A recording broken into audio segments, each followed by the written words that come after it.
Hey, I'm Heidi. I'm a certified personal trainer. I also got my bachelor's degree in exercise physiology and nutrition, and I'm here today working for Dr. Salisbury at Brain and Spine Chiropractic to teach you about exercises and some stretches that will help prevent or relieve upper cross syndrome. So again, upper cross syndrome is an opposing weakness and tightness imbalance. So your upper trap and your levator scapula, along with your pectoral muscles, are all very tight. Your deep neck flexor muscles and your lower trapezius, along with your serratus anterior, are very weak. And that causes too much pull on one side while the other side's so weak, it's just like, whatever, let's pull. That imbalance goes down throughout the rest of your body. It goes down to your lower back, creating a lordosis or lower cross syndrome, which is a whole different thing. And it goes down into your hips, your legs. It creates a genu recavatum. It creates issues, is what I'm trying to tell you. So if you can get behind this and get ahead of it, you will not have these issues, and you can correct them if you do have it. So let's get to it. Equipment needed for these exercises is really just your body. We're going to be focusing on using a door frame, a countertop, and a foam roller today. But really, again, wherever you're at, you can make these stretches work, and they will work for you. Stand in an open doorway. Raise each arm up to the side, bent at a 90-degree angle with palms forward. Rest your palms on the doorframe. Stretch your pec muscles further by pressing your chest forward and keeping your feet in place. To go deeper into the stretch, step forward with both feet, maintaining an upright position. Resist leaning forward as it puts too much pressure strictly on your shoulders. Hold the stretch for about 30 seconds, and when you're done, step backwards to give yourself a break. You should feel this stretch across your chest and into your shoulders on the front.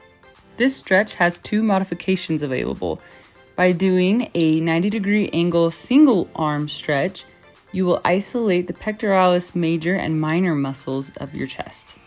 While holding these stretches, think about when you can apply the chin tuck exercises as well. For the final modification of this stretch, extend your arm so it's out straight. Holding on to the door frame, walk away from your arm and then turn away from your arm to feel that deeper stretch into the pectoralis minor muscle and into your deltoid muscles of your shoulders. Moving your arm higher and lower on the door frame will hit a different spot of the shoulder muscle. Behind the back pec stretch, it's a classic. Hand position is very important for this exercise, so make sure you get this right. Otherwise, you physically cannot do it. So what you're going to do is make two claws out of all your fingers and hook them together. Then rotate your arms under each other so that they are locked straight. Make sure you keep good posture while you slowly raise your arms up. If they don't go that far, that's okay. Half the battle is getting your hands in the right position, and the stretch fills immediately afterward. So raise them up slowly. If you need some assistance, feel free to ask, but if you do not have assistance available, I will show you a modification that you can do this on your own to get your arms up even higher so you can go deeper into that stretch. Just want to remind you that I've been doing this stretch for a couple years, so if your arms do not move how mine are about to, do not feel that you failed. That is an extensive stretch, but I just wanted to show you how far it is able to go. You're not going to hurt yourself, but make sure to take these stretches slow and listen to your body.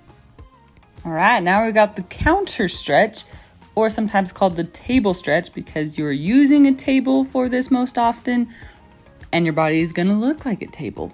It shouldn't be much sagging going on. Stand facing a table or counter or a wall that's about waist to chest high. Place your hands on it and walk your feet back so that your feet are under your hips.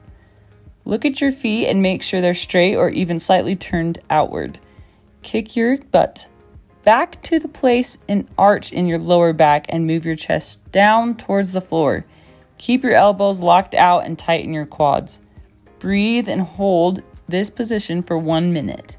For those less flexible, doing this stretch on a door or a wall is the perfect modification.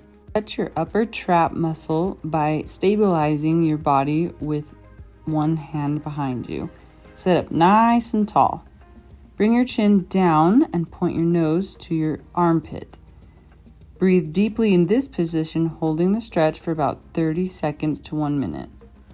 To increase the depth of this stretch, bring one hand to the top of your head and press down, making your cheek go closer to your shoulder. Remember when you're stretching any part of your neck to slowly come out of the stretch, as blood will rush to your head and you may get dizzy if you come out too quickly. Make sure also to repeat on both sides. It's okay if one side's more tight than the other, but make sure to keep it balanced in your stretching by doing the stretch on both sides. The levator scapula stretch. It's easily confused with the upper trap because they look similar, but there is fine-tuned differences as these muscles do different actions for your body. To stretch the levator scapula, turn your head 45 degrees to one side and look down, tucking your chin into your chest. This position should make you look like you're smelling your armpit.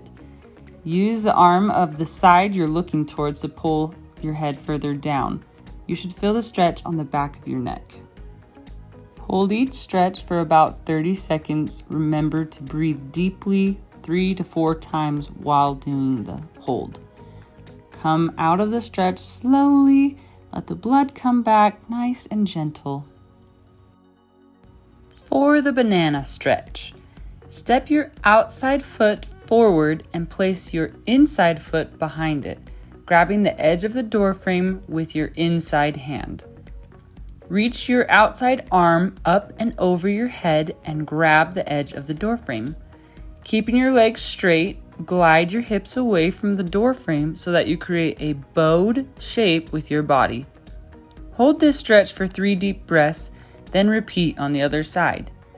Feel free to adjust your feet, giving each leg a try to be in front, finding what is deepest for this stretch for you. The thoracic spine extension requires a foam roller, so if you don't have one, you owe me 10 sit-ups. Just kidding. To start, lie on your back with your hands behind your head, knees bent, and feet placed firmly on the ground.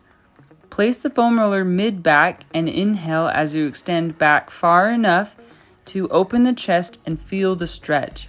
This should not be painful, so do not go past the good stretch feeling. Take 3 to 4 deep breaths in this position. Enjoy the moment of laying down.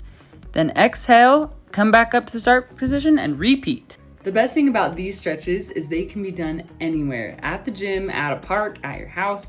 Whenever you're feeling tight, you can immediately get relief by doing these stretches.